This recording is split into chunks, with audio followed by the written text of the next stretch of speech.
ایک نارمل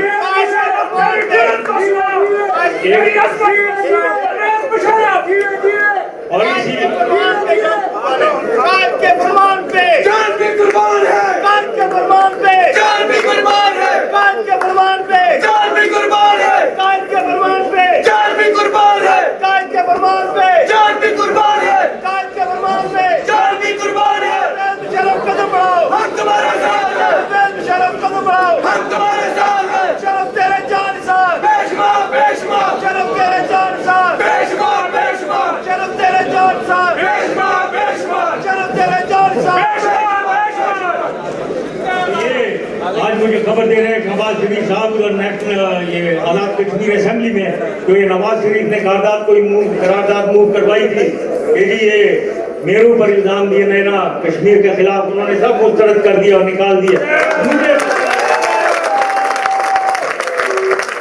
یہ جھوٹ بول بول کے کارروائی اپنی سیاست چمکا رہے اور کانسٹنٹلی یہی کر رہے ہیں۔ تو اب وہ جیسے میں نے کہا اینٹ کا جواب پتھر سے ہوگا تو انشاءاللہ تعالیٰ خود ہی ٹھیک ہو جائے گا۔ یہ میں بتا رہا تھا خواتین و حضرات، میں بھگتی کی بات آپ کو کہہ رہا تھا۔ اب اگر کوئی سمجھتا ہے کہ ہم نے ڈیولپمنٹ نہیں کی، اس کی ڈیٹیل میں نہیں جانا چاہتا ہوں، میں صرف یہ کہنا چاہتا ہوں کہ 50 سال 1947 سے 1999 تک آپ ایک طرف پورا جمع کر دیں بلوچستان کے لیے کیا ہوگا، اور پھر آپ 7 سال 99 سے 2007 8 سال تک یہ دیکھیں کہ ہم نے کیا کچھ کیا ہے تمام شعبوں میں اور کتنے پیسے خرچ ہوئے۔ اگر کوئی 3 گنا پیسے یہ 50 سال کے مقابلے میں 7 سال میں نہیں ہوا، پھر مجھ سے بات کریں۔ تو اتنی زیادہ ادھر ترقی ہوئی ہے اور اتنی زیادہ ادھر عوام کی صحیح معنوں میں خوشحالی، یہی بگتیوں کی، یہ بگتیوں کا ایک سب سے بڑا ٹرائب ہے کلپڑ سب ٹرائب، کلپڑ بگتی، اس کا ایک تھا لیڈر جو خان محمد کلپڑ تھا، اس کے بچوں کو اس نے قتل کر دیا تھا بگتی نے، اور 60,000 لوگوں کو اس نے پنجاب اور سندھ میں بھیجا ہوا تھا۔ اس وقت وہ ٹینٹوں میں سڑ رہے تھے وہاں 15 سال سے ہمارے آنے سے پہلے۔ تو لوگ جینوسائیڈ کی باتیں کرتے ہیں دنیا میں ادھر ادھر، سب سے بڑی جینوسائیڈ یہاں یہ بگتی کر رہا تھا اپنے لوگوں کے ساتھ، اپنے بگتیوں کے ساتھ، ان کو ہم لے کر گئے ہیں۔ تو یہ ہے حقیقت جو انفارچونیٹلی ملک میں ہمارے لوگ جو سیاست چمکاتے ہیں وہی حقیقت بولتے نہیں ہیں، یا ڈرتے ہیں، ان سے ڈرتے ہیں، پھر کہتے ہیں ہم بھی وہاں سیاسی ڈیلنگ کر رہے ہیں۔ پہاڑ میں گیا سیاسی ڈیلنگ، ایسے آدمی سے سیاسی ڈیلنگ کرنی ہے ہم نے اس کو سبق سکھانا ہے۔ کوئی بھی ایسا آدمی نہیں ہو سکتا جو اس کے ساتھ کوئی سیاسی ڈیلنگ نہیں ہو سکتی جو پاکستان کے خلاف ہو، جو پاکستان کی سالمیت کے خلاف ہو، اس سے کوئی ڈیلنگ نہیں ہو سکتی۔ اب یہ NRO کی بات میں نے پہلے بتائی ہے، جس کے لیے میں نے معذرت بھی کی ہے پوری قوم سے، کیونکہ میں یہ سمجھتا ہوں کہ اس کی وجہ سے ایک خلفشار مچا ہے اسٹیٹ میں، اور اس کی وجہ سے ایک سیاسی خلفشار جس کی وجہ سے ساری تبدیلیاں آئیں اور ملک ابھی بھی کچھ سیاسی خلفشار میں ہے۔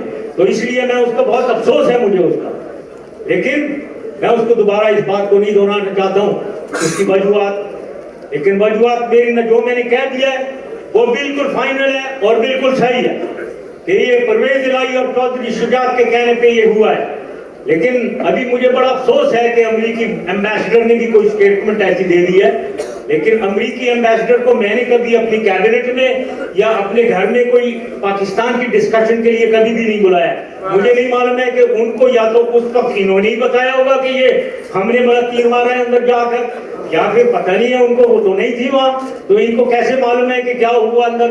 تو یہ بالکل غلط ہے اور مجھے بڑا افسوس ہے کہ انہوں نے کوئی ایسی دماغ پاس کیا۔ میرے بھائیوں بہنوں، یہاں ہم لوگ بہت ریلیجس ہیں، سبھی ہم لوگ جو مسلمان ہوتا ہے اس کا ایک جذبہ ہوتا ہے، اور بہت اچھی بات ہے، خون گرم ہوتا ہے ہمارا، اور ہمارا ایک جذبہ ہوتا ہے اسلام کے لیے، اپنے مذہب، اپنے دین کے لیے۔ لال مسجد ایک ایسا موقع آیا جس میں دین جو ہم سمجھتے ہیں، یعنی یہ ایکسٹریمسٹ ہمارے کچھ لوگ جو میں بھٹکے ہوئے لوگ میں سمجھوں گا، انہوں نے ایک حکومت کے اندر حکومت قائم کر دی لال مسجد کے اندر. کر کیا رہے تھے وہاں اندر؟ ہتھیار، یہ سوئسائڈ بام جیکٹس یہ لے کر گئے ہوئے تھے. اور فورنرز جن کو میں ٹیررسٹ سمجھوں گا، فورنرز باہر کے 6 لوگ اندر تھے، وہ مجھے معلوم ہے. اور مجھے معلوم اس لیے ہے کہ اندر ہمارے لوگ بیٹھے ہوئے گئے تھے، اندر ہم نے انفلٹریٹ کیا تھا، مجھے ساری خبریں ہمارے پاس آ رہی تھی. یہ وہاں صورتحال تھی. لیکن ہم نے ایکشن کوئی نہیں کیا کیونکہ بہت نقصان ہو جاتا. کیجولٹیز بچانی تھی. ادھر تقریباً 2000 خواتین اور 2000 آدمی، 4000 لوگ تھے. کیا پاکستان کی فوج کے پاس قوت نہیں تھی؟ پاکستان کے پاس اللہ تعالیٰ کے فضل و کرم سے اتنی قوت تھی کہ وہ ان کو ادھر 15-20 منٹ میں وہاں ٹھیک کر دیتا تھا. لیکن ہم نہیں چاہتے تھے کیونکہ یہ ہمارے اپنے بھٹکے ہوئے لوگ تھے. تو اس لیے ہم نے تمام کوششیں کی ہیں. 7 مہینے کوشش کرتے رہے اور بدنامی اٹھائی. مجھے جو جتنی بدنامی میں نے اٹھائی ہے میں جانتا ہوں. صرف اپنے لوگوں نے دنیا میں. چینی بھائی مجھے کہہ رہے تھے ان کی لیڈرشپ جب ان کے چائنیز کو پکڑ کے لے کر گئے اور ان کو مارا انہوں نے کہا کہ ہماری چائنیز کو پروٹیکشن دے. کتنی شرم مجھے آتی تھی ان کے سامنے جب وہ مجھے یہ کہتے تھے. پھر بھی ہم نے کہا نہیں، ہم کیجولٹیز اتنی نہیں دے سکتے، یہ ہمارے لوگ ہیں. تو ہم نے تمام کاؤنسل آف اسلامک آئیڈیالوجی کے بزرگ لوگوں کو اندر بھیجا، بات کروائی ان سے. یہ ہمارے وفاق المدارس والوں کو بھیجا، بات کروائی. پھر امام کعبہ صاحب کو بلا کر بھیج دیا ان کو، بھائی کوئی عقل سمجھائیں انہیں. پھر ہم نے ایدی صاحب اور ان کی بیگم کو بلا کر کہا ان کو عقل دو، ان کو بتائیں، سمجھائیں. اس ٹائم میں پھر بھی وہ نہیں سمجھ رہے تھے، نہیں باز آ رہے تھے.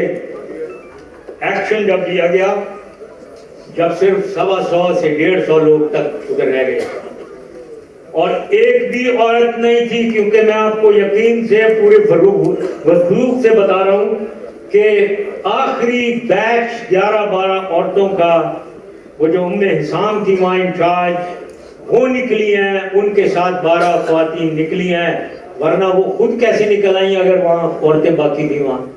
وہاں کوئی خواتین نہیں تھی ان کا. اور یہ ایک اور ایسا انسیڈنٹ ہے جس پہ خوب سیاست چمکائی گئی. ہمارے اپنے فوجی جو میری نظر میں شہید ہوئے، اور دلیر فوج کے ہمارے ایک پیٹریوٹک پاکستانی، اور وہ شہید اس لیے ہوئے کہ ہم مذاکرات کرنے کی کوشش کر رہے تھے کہ وہ سرنڈر کر دیں، اور جبکہ انہوں نے رات کو ایکشن کرنا تھا. دن چڑھ گیا، اور دن چڑھنے پہ وہ لال مسجد کی مزار کی مینار جو تھی اس کے اندر ایک آدمی بیٹھا ہوا، وہ گولیاں مار رہا تھا اور اس نے لوگوں کو شہید کیا دن دہاڑے، جب یہ ہمارے لوگ اوپر چڑھنے کی کوشش کر رہے تھے. تو یہ تو ہمیں نقصان ہوا ہے، ہمارے لوگ شہید ہوئے ہیں. وہ اصلی معنوں میں پاکستان کے ہیرو ہیں. تو وہ ہیرو جو ہیں وہ بھول گئے، ان کو بھول گئے. وہ بیچارے ہیرو جنہوں نے اپنی جان کا نذرانہ ملک کے لیے پیش کر دیا، ان کو ہم بھول گئے. اور یاد ہے جو جھوٹ، جو فریب، غلط بات کر کے ان کو کہہ رہے ہیں عورتیں ماری گئی، بچے مارے گئے، سراسر جھوٹ. اور یہ میں پورے کانفیڈنس کے ساتھ آپ کو بتا رہا ہوں کہ یہ تمام جھوٹ ہے.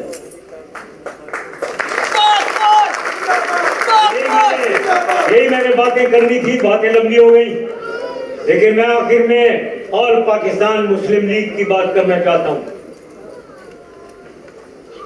میرے بھائیوں اور بہنوں، ہم نے یہ پارٹی، اس کا فائدہ، اس کی ویلیو جب نکلے گی، جب ہم اکٹھے ہوں گے، منظم ہوں گے، ڈسٹریبیوٹڈ سپورٹ، چاہے یہاں ہے، برمنگھم میں الگ ہے، یہاں الگ ہے، بریڈفورڈ الگ ہے، گلاسگو الگ ہے، لندن الگ ہے، یونائٹڈ اسٹیٹس چلے جاؤ وہ الگ ہے، نیو یارک ہو یا شکاگو ہوا یا جہاں بھی ہوا. اور یا پھر پاکستان میں ہماری سپورٹ. اگر یہ الگ الگ سپورٹ ہے یہ ویک سپورٹ. طاقت جب ہوتی ہے جب کلیکٹیوائز ہو جائے. سپورٹ جو ہے ہر طرف وہ کلیکٹیوائز ہو جائے, ایک جگہ پہ بن جائے, ایک کے نیچے آ جائے. تو میں یہ چاہتا ہوں میرے بھائیوں اور بہنوں, آپ سب آل پاکستان مسلم لیگ کے ممبر بنے, پہلے تو فارم بنے اور ممبر بنے, اور پھر آل پاکستان مسلم لیگ کے پرچم کے نیچے, ایک پرچم کے نیچے جمع ہو, اور وہ پرچم آل پاکستان مسلم لیگ کا پرچم ہوگا انشاءاللہ تعالی. میں آپ سے وعدہ کرتا ہوں, میں اللہ تعالیٰ جانتا ہے کہ کیا اچیومنٹ ہوگی, کہ ہم کامیاب ہوں گے یا نہیں ہوں گے, اور ہم اچیو کر سکیں گے یا نہیں. لیکن میں ایک بات کہنا چاہتا ہوں, اپنی جان کی بازی لگا دوں گا پاکستان کے لیے. اپنی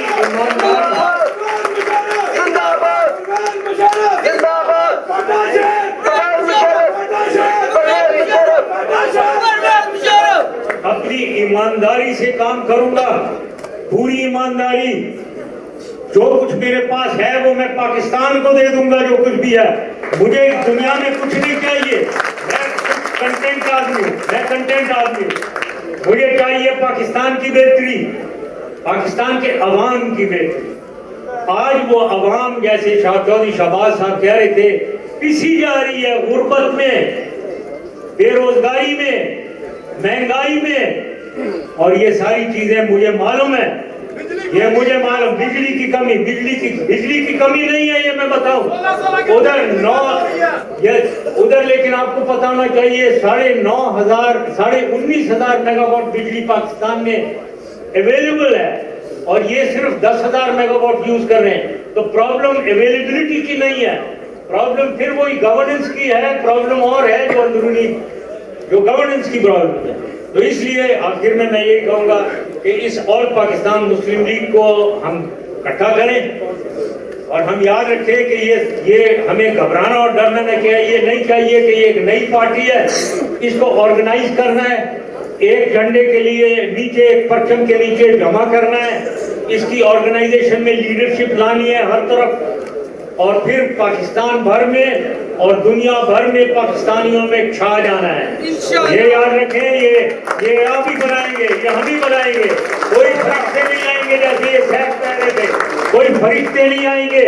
ہم ہی نے کرنا ہے, ہم ہی نے محنت کرنی ہے. جب ہم نیک نیتی سے محنت کریں گے, نیک نیتی سے, نیت کی کوئی انگلش ٹرانسلیشن نہیں ہے, نیت کنٹینٹمنٹ نہیں ہے, نیت انٹینشن نہیں ہے. نیت دل اور دماغ کے اندر سے جو نکلی ہوئی انٹینشن ہے نا, وہ نیت ہوتی ہے. اس نیت کے ساتھ انشاءاللہ تعالیٰ جب ہم سب کچھ کریں گے تو ہم پاکستان کو آگے لے کر جائیں گے. اللہ تعالیٰ سب کو حفظ پاکستان زندہ باد, ایک اور پاکستان مسلم لیگ زندہ باد, پاکستان ہمیشہ زندہ باد.